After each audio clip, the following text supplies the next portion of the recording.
नमस्कार साथियों, स्वागत है आपका दीक्षा क्लासेज यूट्यूब चैनल पर। और आज से हम इस यूट्यूब चैनल पर पशु परिचर और कृषि पर्यवेक्षक दोनों को साथ लेते हुए एक समावेशित बैच प्रारंभ करने जा रहे हैं।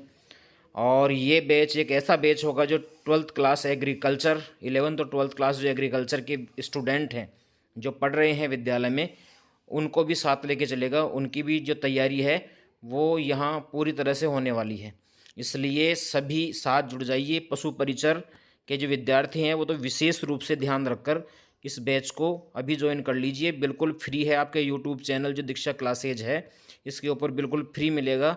और एक शानदार जानदार एक ज़ोरदार तैयारी इस चैनल पे की करवाई जाएगी, इसलिए सभी विद्यार्थी एक बार इस यूट्यूब चैनल को सब्सक्राइब कर लीजिए और अपनी जो क्लासें हैं इनको पूर्ण रूप से जारी हम करेंगे। तो इस एग्ज़ाम में जो पशु परिचर है इसके जो फॉर्म हैं, फॉर्म की डेट डाली गई थी लेकिन उसको वापस स्थगित कर दिया गया है। लेकिन हमें इस चीज़ को ध्यान में नहीं रखना है, हमें ध्यान रखना है कि हमारी तैयारी पूरी तरह से होनी चाहिए। तो हमें तैयारी के लिए काफ़ी समय मिला है और फॉर्म भी दोबारा चालू हो जाएंगे। इनको ऐसे मन में ऐसे कोई डाउट रखने की, शंका रखने की आवश्यकता नहीं है कि फॉर्म चालू नहीं होंगे और तैयारी करने से क्या फ़ायदा है। तो फॉर्म जब चालू हो जाते हैं तो उसके बाद में केवल 3 या 4 महीने का समय मिलता है और इतने से समय में तैयारी हो नहीं सकती। इसलिए बराबर तैयारी अभी से जारी रखेंगे तभी हमें सफलता मिलेगी, अन्यथा हम 1 या 2 महीने पढ़कर कभी भी सफल नहीं हो सकते, कभी भी एग्ज़ाम पास नहीं कर सकते।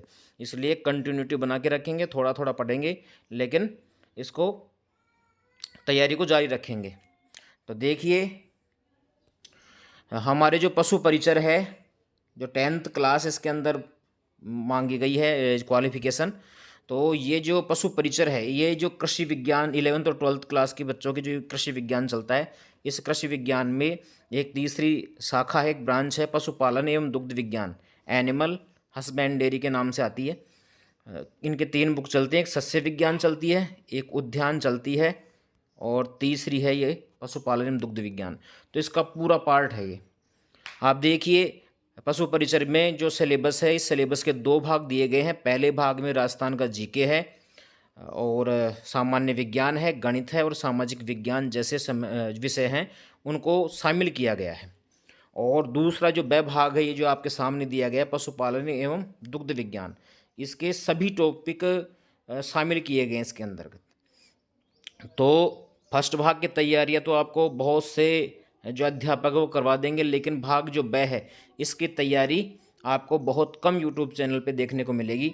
मैं आपको पूरी तरह से विश्वास दिलाता हूँ कि ये जो 45 अंक है, इन 45 में से एक भी अंक आपके कटने नहीं दिया जाएगा। 45 के 45 अंक आप प्राप्त करोगे यदि आप इसको ध्यान से पढ़ते हैं, क्लासों को रोज़ाना अटेंड करते हैं। तो वो जो भाग ए है वो भाग भी आपको कंप्लीट करवाया जाएगा इस पर, लेकिन भाग ब पे हम ज़्यादा फोकस करेंगे क्योंकि वो जो 105 नंबर का भाग है उस भाग को आप, जैसे कोई बच्चा साइंस में अच्छा होगा, कोई बच्चा मैथ में अच्छा होगा, कोई जीके में अच्छा होगा, तो वो तो वहाँ पे तो लगभग विद्यार्थी जो हैं कवर कर लेते हैं। परंतु ये अछूता भाग है, इस भाग को कभी आपने पढ़ा नहीं है, इसलिए इस भाग पे हम ज़्यादा ध्यान देंगे, ज़्यादा जो हमारा फोकस रहेगा इस ध्यान पे भी रहेगा। तो दोनों को साथ लेके चलेंगे। तो आइए आज की क्लास शुरू करते हैं। पहला जो हमारा भाग जो ब है उसका पहला टॉपिक है पशुओं की नस्लों के बारे में। तो पशुओं की प्रमुख देसी नस्लें इसके अंदर पढ़ेंगे। सबसे पहले हम गाय की नस्लें पढ़ेंगे, इसके बाद में भैंस की पढ़ेंगे, बकरी, भेड़ और ऊँट। इन पशुओं की जो नस्ल है मुख्य रूप से दी गई है और इनमें भी केवल पढ़ना है हमें प्रमुख देसी नस्लों के बारे में। अगर कोई दूसरे जगह आप कहीं पढ़ रहे हों और वहाँ अनावश्यक चीज़ें पढ़ाई जा रही हैं, तो देखिए हमें जो स्टडी करनी होती है स्मार्ट स्टडी करनी होती है। वहाँ आपको देसी विदेशी सब प्रकार की नस्लें पढ़ाई जाएंगी। सिलेबस में हमारा टॉपिक केवल है प्रमुख देसी नस्लें, केवल हमारे देश में पाई जाने वाली नस्लों के बारे में ही हम पढ़ेंगे। तो सबसे पहले हम चालू करेंगे, शुरुआत करेंगे गाय की नस्लों से। तो देखिए, गाय की नस्लों में जो पहली नस्ल है गाय में वो गिर है। तो गिर के बारे में देखेंगे। तो गिर जो नस्ल है हमारी, इसका जो उत्पत्ति स्थान, सबसे पहले उत्पत्ति स्थान कहाँ है, तो गिर के जंगल हैं, गिर के जंगल। गिर के जंगल कहाँ मिलेंगे? गिर अभ्यारण्य मुख्य रूप से गुजरात में है। तो गिर के जंगल और काठियावाड़, ये जो गुजरात है, इस गुजरात के अंतर्गत आता है। इस उत्पत्ति, इस गाय की जो उत्पत्ति हुई, मुख्य रूप से जो उत्पत्ति मानी जाती है वो कहाँ से मानी जाती है? गिर के जंगलों से उत्पत्ति मानी जाती है। वितरण की बात करें कि मुख्य रूप से पाई कहाँ जाती है उत्पत्ति के बाद में, अब कहाँ मिलती है वर्तमान में? तो वर्तमान में अधिकतर जो पशु हैं वो गुजरात के जूनागढ़, भावनगर और अमरेली इन जिलों में पाए जाते हैं। गुजरात के जूनागढ़ में मिलते हैं और भावनगर जिलों में, अमरेली जिलों के अंदर मिलते हैं। राजस्थान में भी अजमेर और भीलवाड़ा में पाई जाती है मुख्य रूप से। अजमेर और भीलवाड़ा जिलों में गिर नस्ल की गाय जो है ये प्रमुखता से पाई जाती हैं। अन्य नामों में पढ़ेंगे कि उनको इसके जो अन्य नाम है वो क्या है? तो देखिए, रेंडी भी इसी को कहते हैं, काठियावाड़ी भी इसी को कहते हैं, सूरती भी इसी का नाम है, और डेक्कन, ये 4 नामों से जानी जाती है। रेंडी, सूरती, डेक्कन, काठियावाड़ी, इन नामों से जाना जाता है। विशेषताओं की बात करिए अगर इस गाय की, तो इस गाय का जो रंग है वो लाल होता है, थोड़ा सा सफ़ेद होता है, और सफ़ेद के ऊपर काले या कत्थई रंग के, कत्था आपने देखा हो पान के ऊपर जो कत्था लगाया जाता है, उस कत्थई रंग के धब्बे जो हैं वो बने रहते हैं। लाल विशेषताओं में पहली विशेषता रंग के बारे में बात करते हैं। रंग कैसा होता है? तो रंग लाल होता है और सफ़ेद भी होता है, लाल सफ़ेद दोनों मिक्स में होते हैं, और काले और कत्थई रंग के धब्बे बने होते हैं। अगर शरीर की बात करें तो शरीर भारी होता है, सुडौल होता है। शरीर और ललाट दोनों जो हैं भारी और सुडौल होते हैं। ललाट चौड़ा दिखेगा, फैला हुआ दिखेगा, शरीर सुडौल और भारी दिखेगा। सींग जो है वक्र होते हैं, मुड़े हुए होते हैं। सींग ऐसे मुड़े हुए होते हैं भैंस की अगर सींगों की बात करें हम तो कैसे मिलेंगे? ऐसे मुड़े हुए वक्र मिलेंगे, मुड़े हुए सींग मिलेंगे। ज़्यादा घुमावदार तो हमें मुर्रा में मिलेंगे भैंस के अंदर, लेकिन गाय के अंदर ज़्यादा मुड़े हुए जो सींग हैं वो हमें मिलेंगे गिर में। इसके बाद अगली विशेषताओं पे चलते हैं। तो अगली विशेषता हम देखो, लंबे लटकते हुए घुमावदार जो कान हैं ये इस शुद्ध नस्ल के प्रतीक है। मतलब मुख्य विशेषता है लंबे लटकते हुए घुमावदार कान। लंबे लटकते हुए जो घुमावदार कान हैं ये इस नस्ल के मुख्य विशेषता है। फिर आपको पूछा जाता है मुख्य रूप से कि मादा का भार कितना है। अगर गाय है, मादा गाय है, तो उसका भार कितना है? तो 380 से 450 किलोग्राम, याद रखना है। 380 से 450 किलोग्राम इसका मादा का भार है। नर का भार कितना है? नर जो है इसका भार कितना है? तो 550 से 650 केजी। 550 से 650 केजी याद रखना है नर का भार। अगर 300 दूध की बात करें तो 300 दिन का इसका मुख्य रूप से दुग्ध देने का काल है, जिसे ब्यात कहते हैं। जब तक पशु दूध देता है, यानी एक बार शिशु देने के बाद अगला जो शिशु देगा उसके बीच का जो काल है उसको कहते हैं ब्यात। तो इसका जो ब्यात है 300, लगभग 300 दिन। 300 दिनों में ये 1800 से 2500 किलो दूध देती है। 1800 से 2500 केजी दूध देती है ये। औसत वसा की बात करें तो औसत वसा इसके अंदर होती है 4.5%। औसत जो वसा है वो मुख्य रूप से कितनी होती है? 4.5% होती है। तो ये पहली नस्ल हमने पढ़ी गिर की उत्पत्ति स्थान कहाँ है? तो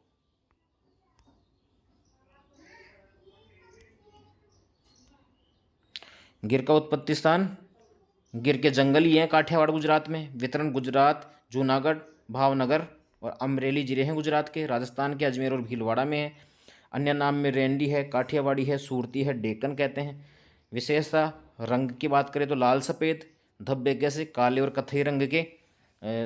सिर कैसा? सुडौल होता है। ललाट उभरा हुआ बाहर और सुडौल होता है। सींग कैसे होते हैं? वक्र मुड़े हुए होते हैं। लंबे लटकते घुमावदार कान होते हैं। मादा का भार 380 से 450 किलोग्राम, नर का 550 से 650 केजी। 300 दिन में दूध कितना, 1800 से 2500 किलोग्राम। औसत वसा कितनी होती है, 4.5%। तो देखिए ये पहली नस्ल थी। और कौन कौन सी नस्लें इसमें पढ़ेंगे हम, तो देखिए विस्तार से दे रखा है हमें। भारतीय गाय, गाय में क्या क्या पढ़ेंगे। गाय में देखो 3 भागों में बांट रखा है भारतीय गायों की नस्लों के। एक दुधारू नस्लें, एक द्विकाजी। द्विकाजी का मतलब है दूध देने वाली और भार ढोने वाली, दोनों हैं। दूध भी देती हैं और भार भी। और केवल भारवाही, यानी जिनके जो नर हैं या बेल हैं जो भार उठाने का काम करते हैं, वो गाय। तो दुधारू में साहिवाल, सिंधी और गिर। देखो गिर अभी हमने पढ़ ली। राठी और देवनी, ये 5 दुधारू नस्लें हैं। द्विकाजी नस्लों की बात करें तो थार पारकर, जो पाकिस्तान का थार पारकर जिला है, वहाँ की नस्ल है। इसके बाद में कांकरेज है, हरियाणा है, राठी है, डांगी है, मेवाती है, अंगोल है, निमाड़ी है, पंगानूर है, देवली है, गाबलाब है और कृष्णा घाटी है। इसके बाद में भारवाही, जो केवल भारवाही हैं, तो नागौरी, मालवी, अमृतमहल, खिल्लारी, बच्चोर, हल्लीकर, कंगायम, खैरीगढ़, पवार, बरगुर, कैनकथा और गंगातीरी। आपको परेशान होने की आवश्यकता नहीं है। इनको देखकर आपको ऐसे लग रहा है कि इतनी नस्लें याद कैसे होंगी, तो इतना नहीं पढ़ना है। इनमें से जो मुख्य मुख्य नस्लें हैं जो हर बार एग्जाम में पूछी जाती हैं, केवल उन्हीं के बारे में पढ़ेंगे। देखो नीचे विशेष रूप से दिया गया है मिनिएचर गाय, जो छोटे आकार की गाय है। अभी यूट्यूब चैनलों पे या आपको अखबार वगैरह में देखने को मिल रहा होगा, गाय बहुत छोटी छोटी गायें देखने को मिल रही होंगी, जो बिल्कुल जो कुत्ते होते हैं, बिल्ली होती हैं, उन्हीं की साइज़ की हैं। बहुत छोटे छोटे साइज़ की गायें होती हैं। ये वेचूर नस्ल की गाय हैं जो केरल में मुख्य रूप से पाई जा रही हैं। तो पहली हमने गिर कर ली। दूसरी जो नस्ल हम पढ़ने जा रहे हैं वो है राठी।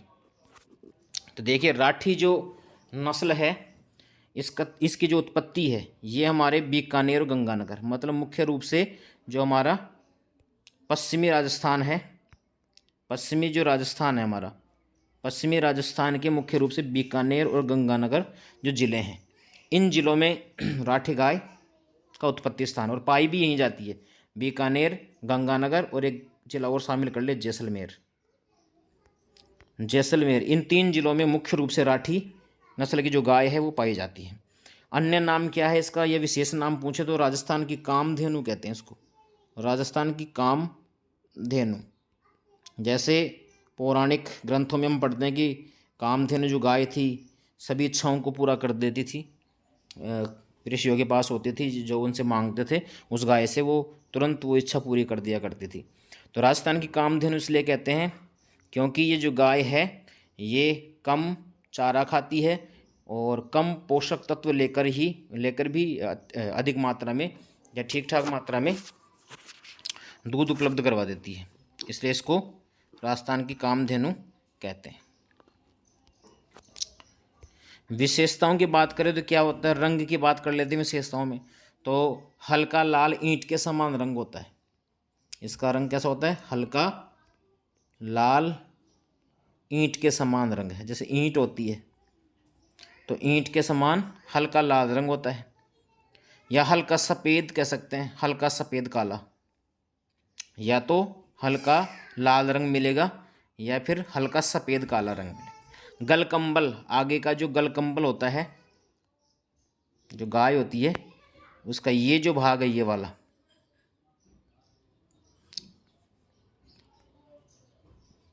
ये जो भाग होता है गर्दन के नीचे वाला, ये जो आप देख रहे हो, ये जो भाग है, ये भाग लटका हुआ है इसका। तो गलकंबल कैसा है, इसका लटका हुआ है, इसको गलकंबल कहते हैं। गले के नीचे जो भाग है ये झालर सी, इसको गलकंबल कहते हैं। तो ये लटका हुआ होता है। शरीर कैसा होता है, मध्यम आकार का, लेकिन इसकी जो पूँछ होती है, पूँछ लंबी होती है। क्या याद रखना है, रंग याद रखना है विशेष रूप से। पूछा गया है कि हल्का लाल ईंट के समान रंग कौन सी नस्ल की गाय का है, तो राठी का है। तो ये विशेष रूप से याद रखना है। मादा का वजन पूछ ले तो 350 किलोग्राम और नर का वजन 500 किलोग्राम लिखना है। मादा का वजन पूछे तो 350 ग्राम है, उसलिए राठी नस्ल की गाय का वजन कितना होता है 350। अगर पूछे नर का या सांड का जो वजन है वो कितना है तो 500 kg, 500 किलोग्राम बताना है। प्रति ब्यात यानी वही दूध की मात्रा प्रति ब्यात कितनी देती है तो 1200 से 1600 kg, 1200 से 1600 जो लीटर है, 1200 से 1600 लीटर, केजी में क्या मापेंगे, लीटर में मापते हैं दूध को, तो 1200 से 1600 लीटर दूध जो है ये देती है प्रति ब्यात।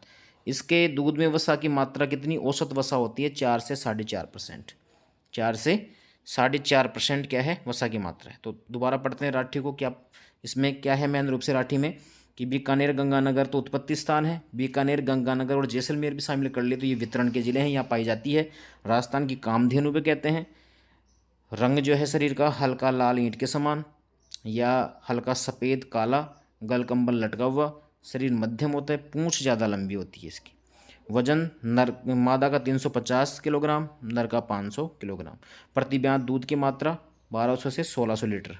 औसत वसा कितनी 4 से 4.5% वसा होती है इसके दूध में। अगली जो नस्ल हम पढ़ने जा रहे हैं, अगली नस्ल है साहिवाल, जिस नस्ल का दूध सबसे मीठा होता है, सबसे मीठे दूध वाली नस्ल है साहिवाल। उत्पत्ति स्थान है मांटगोमरी पाकिस्तान में। उत्पत्ति स्थान कहाँ है इसका, मांटगोमरी पाकिस्तान में है। वितरण राजस्थान, और राजस्थान जो है अपना इसके पश्चिमी भाग ज़िले हैं, और पाकिस्तान जो है उसके सीमावर्ती जो ज़िले हैं उनके अंदर साहिवाल नस्ल की जो गाय हैं वो प्रमुखता से पाई जाती हैं। तो उत्पत्ति मांटगोमरी पाकिस्तान में। इसका एक नाम और है लोला भी कहते हैं इसको। लोला इसलिए कहते हैं क्योंकि इसकी जो त्वचा है वो ढीली है, लटकी हुई होती है, बिल्कुल लटकी हुई त्वचा होती है इसकी, इसलिए इसकी त्वचा मुलायम व ढीली होने के कारण ये देखो इसे क्या कहते हैं लोला कहते हैं। तो लोला इसका उपनाम है। विशेषताओं की बात करें तो सींग छोटे होते हैं, बिल्कुल छोटे सींग पाए जाते हैं। शरीर का जो रंग है लाल कत्थई, लाल होता है लेकिन कत्थे के समान जो रंग होता है उस कत्थे के समान होती है। त्वचा वही ढीली लटकी हुई होती है। विशेष क्या है कि देसी गायों में सर्वाधिक दूध देने वाली गाय ये है। जितनी भी देसी गाय हैं उन देसी गायों में सर्वाधिक दूध कितना 2000 से 2500 लीटर दूध देती हैं, 2000 लीटर से 2500 लीटर। और मीठा क्यों होता है इसका दूध, तो देखो इसके दूध में लैक्टोज की मात्रा सर्वाधिक होती है। लैक्टोज जो शर्करा का प्रकार है दूध में पाया जाता है, जिसके कारण ही दूध मीठा लगता है। लेकिन साहिवाल नस्ल की जो गाय है इस गाय के दूध में लैक्टोज की मात्रा सबसे ज़्यादा होती है। कितनी पूछे तो 5.4% के लगभग, 5.4% लैक्टोज होता है, जिसके कारण इसका दूध मीठा होता है। तो प्रश्न पूछा गया है एग्रीकल्चर सुपरवाइजर में भी, WO जैसे एग्जाम में इनमें पूछा गया है कि कौन सी नस्ल की गाय का दूध सबसे मीठा होता है। तो ऑप्शन में 4 दिए हुए होते हैं, वहाँ पे आपको टिक करना था साहिवाल। दोबारा एक बार पढ़ लेते हैं क्या है। तो मांटगोमरी पाकिस्तान इसका क्या है उत्पत्ति स्थान है।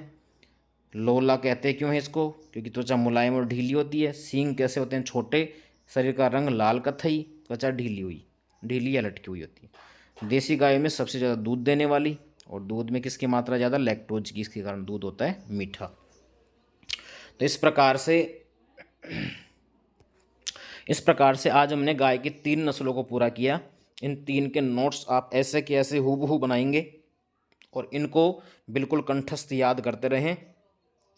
तो जैसे ही हमारी गाय की नस्ल पूरी हो जाएंगी, गाय की नस्लों से संबंधित जो टेस्ट है वो टेस्ट भी आपको इसी चैनल पे मैं करवाऊँगा। और बाकी के जो जितने भी टाइम पे हर सप्ताह एक जो टेस्ट हम लेते रहेंगे, जो भी टॉपिक अपना पूरा होता रहेगा उससे संबंधित टेस्ट भी हम डालते रहेंगे। इसलिए एग्रीकल्चर पर्यवेक्षक या कृषि पर्यवेक्षक और पशु परिचर के जो विद्यार्थी हैं ये विशेष रूप से इन क्लासों का लाभ लेते रहें। यदि आपको आज का ये वीडियो पसंद आया है तो आप चैनल को सब्सक्राइब करके और अपने दोस्तों में शेयर कीजिए, साथ ही साथ वीडियो को लाइक ज़रूर करें। धन्यवाद साथियों, मिलते हैं एक ऐसी ही शानदार क्लास में, तब तक के लिए राम राम।